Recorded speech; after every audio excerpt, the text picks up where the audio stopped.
Friend, let's make this easy. If your dog often puts their paw on you, this will feel like opening a window to their secret language. Today, you'll learn the tiny gestures that change how you truly understand your furry friend every single time. Listen, sweetheart, before the kettle sings, grab a sticky note. Think of one time this week your dog gently rested a paw on you. Write down what you felt they were trying to say. Was it love, need, comfort? Place that sticky note on your fridge door. This simple act starts your journey to deeper connection right now. It's like setting a tiny, sticky note on ID for your own awareness, a simple visual cue to remind you of your intention to connect more deeply. Here's the secret. The meaning behind that gentle paw isn't complicated once you know what to look for. My dear, here's the truth. When your dog places a paw on you, it often means I love you or I want your attention, please. This physical contact is a profound expression of their affection and a direct plea for connection. It truly deepens your heartfelt bond when you respond in kind. This isn't just a random touch, it's a communication, a soft nudge from their heart to yours. Think of it like this. Imagine you've had a long day, perhaps running errands, feeling a bit weary. You sit down and your loved one simply places a hand on your arm, silently saying, "I'm here for you." That's the emotional weight of your dog's paw. Their pawing is an invitation into their quiet, devoted world. For women 60+, who often cherish these profound, unspoken connections, this understanding adds richness to every interaction. It's about acknowledging their feelings, not just their physical presence. What to do? First, pause, acknowledge their touch with a soft glance, meeting their eyes gently. This isn't a stern stare. It's a warm, understanding look that says, "I see you." Second, gently return the affection with a slow, calming stroke along their back or chest, perhaps a comforting ear scratch. This physical response releases oxytocin in both of you, strengthening your bond and lowering stress hormones like cortisol. It's a scientifically proven, comfort is chemistry, not luck moment, created simply by your responsive touch. Third, speak calmly, using a warm, happy tone. Use simple, gentle phrases like hello, sweet boy, or thank you for the love. This combination of eye contact, touch, and voice creates a powerful, positive feedback loop. Last week, my friend Susan was reading her book, fully engrossed. Her little terrier, Max, walked over, sat down quietly, and gently put a paw on her lap. Susan initially felt a little pull of irritation, wanting to finish her chapter. But then she remembered our conversation about the paw's meaning. She took a deep breath. Susan, instead of just petting him absent-mindedly, paused. She lowered her voice half a tone, looked into his soft, brown eyes, and said, "Hello, sweet boy." Max leaned into her hand, a soft sigh escaping him, his tail giving a slow, gentle wag against the floor. That one small choice, to truly see and acknowledge him, created a big peace for both of them, and Max settled contentedly beside her, no longer seeking attention. It was a 1-minute win that cemented their mutual devotion. Positive touch lowers stress hormones in both dogs and humans, deepening connection and reinforcing good feelings. This mutual calm stimulates the vagus nerve, which helps regulate heart rate and promotes a feeling of well-being for both of you. Now, let's be honest. Sometimes that paw isn't just for a cuddle. It can be a subtle request for comfort or a sign they sense your need for reassurance. It builds unwavering trust and mutual security, a true partnership. Dogs are incredibly attuned to our emotions. They are masters of nonverbal communication, often picking up on subtle shifts in our mood, our posture, even our scent. They can smell changes in our hormones. Imagine a dog that has evolved over thousands of years to live alongside humans to read our every signal. Their paw on you in a moment of your distress isn't random. It's a deeply ingrained instinct to provide support, to be part of your pack. This connection is particularly profound for women 60+, who may live alone or value the unconditional companionship of their pets even more deeply.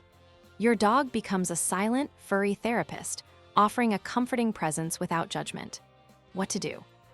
First, observe their overall body language for any signs of tension, a tucked tail, pinned ears, or a worried expression, indicating they might be seeking comfort themselves. Are they looking at you with wide whale eyes showing the whites of their eyes? This often signals anxiety. Second, offer a soothing stroke, perhaps on their chest or shoulders, giving them a sense of calm. You might also try a gentle, slow massage behind their ears, a common pressure point for canine relaxation. Third, check your own stress levels. Our dogs are remarkably attuned to our emotions, often mirroring our anxieties or offering solace when we're low. If they are sensing your stress, remember the calming mantra. Okay, I'm awake. Rest is still restorative. I'll breathe and go dim. This self-compassionate thought helps you calm your own nervous system, which in turn helps your dog.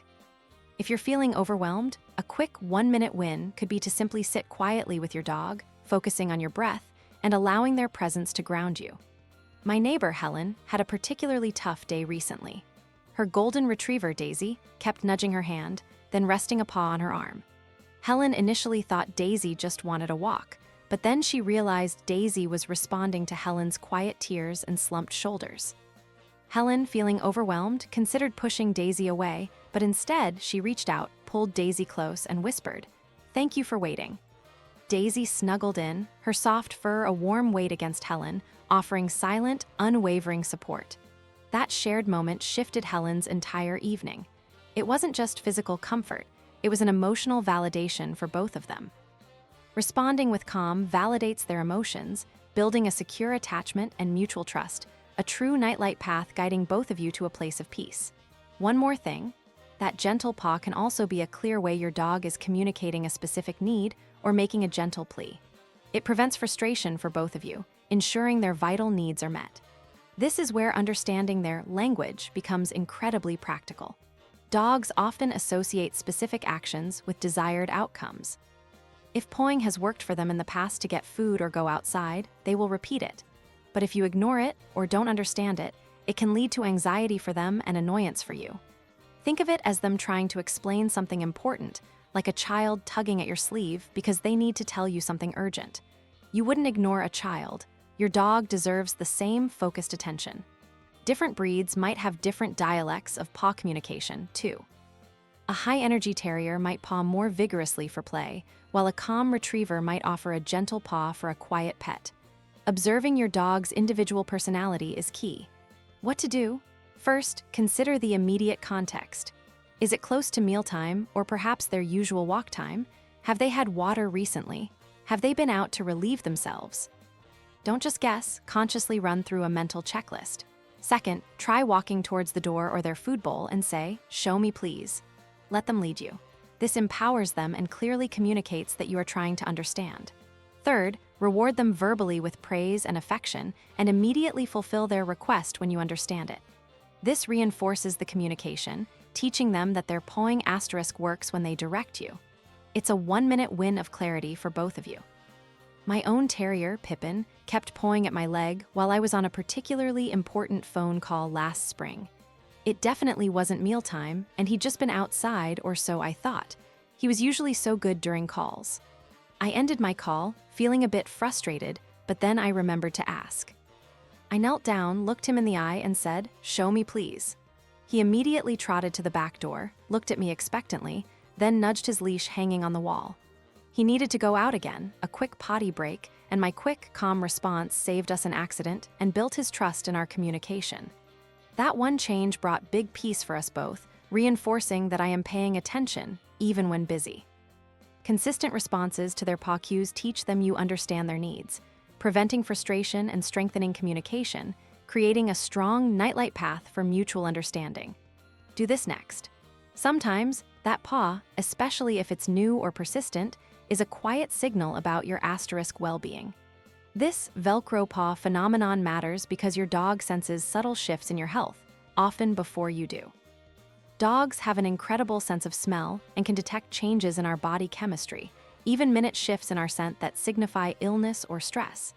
They can notice changes in your gait, your breathing patterns, or how you rise from a chair. Their persistent pawing might be their way of saying, "Something feels different about you, and I'm concerned." This is particularly relevant for women 60+, as subtle health changes can often go unnoticed or be dismissed as just aging. Your dog can be a loving, non-judgmental early warning system. It's not magic, it's millennia of coevolution. What to do? First, notice if the pawing is a new behavior or if it has increased significantly in frequency or intensity.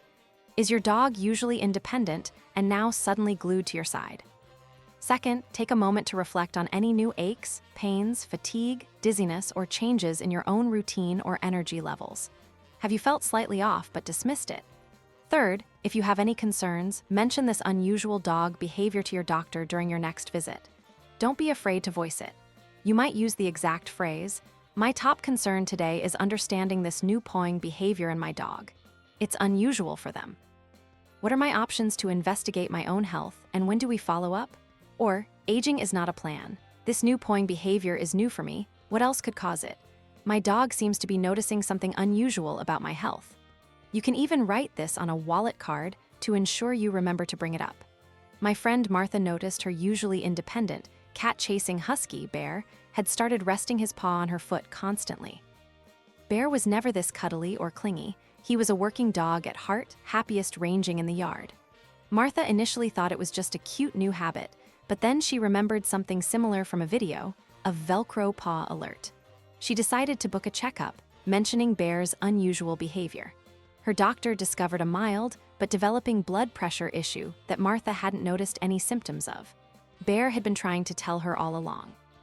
Your dog's keen senses pick up on subtle physiological changes, acting as an early, loving alert system for your well-being. This isn't just about training, it's about mutual care, a two-way street of looking out for each other. Here's another simple truth. While a gentle paw is wonderful, there are times to watch for red flags. This discernment is part of being a truly responsible and connected guardian. Keep an eye out for these crucial signs, as they suggest discomfort or deeper behavioral issues that require professional intervention. 1. New severe head hanging, holding a paw up, or excessive licking of the paw itself, indicating potential pain or injury. This could be anything from a thorn to arthritis. A quick shoe test on their paw might reveal tenderness. 2. Obsessive pawing accompanied by growling, stiffness, or freezing when you approach, suggesting resource guarding of you or a toy or fear that needs professional assessment from a certified behaviorist. This is not about affection, it's about perceived threat or anxiety. 3. Sudden aggression when pawing, followed by a snap. These are immediate signs to consult your vet or a certified dog behaviorist, now, not later. Any sudden, unexplained aggression, particularly when initiating contact, requires urgent attention for both your safety and your dog's well-being. Slow is cheap, rushed is expensive. Don't delay addressing these serious cues. My dear, here's what you need to remember. We also need to design for tired days. On days you feel a bit tired and a long walk seems too much, do 10 minutes of gentle indoor play or even 5 minutes of focused belly rubs at the Sink Smile. The Sink Smile is that place you do simple tasks, and just a few minutes of focused, happy interaction there can make a huge difference. If walking feels too much, try 10 heel raises at the sink, then give your dog a 1-minute gentle massage. Instead of just saying, give them treats, use high-value rewards for calm pawing, creating a positive association. This means treats they absolutely adore, like tiny pieces of chicken or cheese, given immediately when they offer a calm, appropriate paw. Once a year, ask your vet, which medicines might affect my dog's anxiety or energy? Can we adjust their routine to support a calm demeanor? This isn't vanity, it's freedom work. It's freeing both of you from unnecessary stress or anxiety. You can use the English micro move for confidence with your vet. I'll be brief. My top concern is understanding if any current medications might be impacting my dog's behavior, particularly their pawing. What are my options for exploring adjustments or alternatives? Let's remember this. Setting clear boundaries with your dog is also an act of love. Just like humans, dogs thrive on predictability and clear expectations. If your dog paws you incessantly when you're busy, you might say, "I can't play right now, but I can offer 5 minutes of focused cuddles in 10 minutes when I'm done with this." You're giving them a fence for now, but a clear plan for later. This uses the boundaries micro move. "I can't do that, but I can offer." This teaches them patience and trust in your promises, rather than leaving them guessing. Imagine how frustrating it would be if you never knew when your needs would be met. Dogs feel the same. This next part builds real confidence. When communicating with your dog, or even with yourself about their behavior, remember these English micro moves. I'll be brief. My top concern is understanding this new pawing. Or if they've waited patiently for your attention after pawing, say, "Thank you for waiting." This validates their effort and reinforces good behavior. Remember, plans on paper survive parking lots. If you plan out their routine, including dedicated attention times, short play sessions, and potty breaks, it's easier to stick to it, which can reduce anxious pawing. A consistent schedule provides security and reduces the need for them to ask for things through pawing. And when you speak, lower your voice half a tone, end sentences down. This isn't about being difficult. You're being clear and calm, signaling control and reassurance, both to your dog and to anyone else around you. What's next for you? Do you do this too? Which 2 habits start today for you and your furry friend? Perhaps it's committing to a 1-minute win of focused attention each time they paw, or consciously lowering your voice. What's your favorite calm activity with your dog that never fights you? Share your wisdom in the comments below. Slow is cheap. Rushed is expensive. Take your time observing your dog's subtle cues, their communicating volumes. You're not being difficult, you're being clear in your desire to truly understand them. Comfort is chemistry, not luck, built through consistent, loving interactions. Decode their gentle paw. Build trust in every touch. Nurture their deep connection. I'm cheering for you and your beloved companion. This isn't just about training. It's about building a deeper, more profound connection, creating a life of mutual understanding and joy. This is not vanity. It's freedom work. Freedom from misunderstanding. Freedom to enjoy that incredible, unconditional bond that only a dog can offer. Which 2 habits start today to truly listen to your dog's paw language and deepen your connection?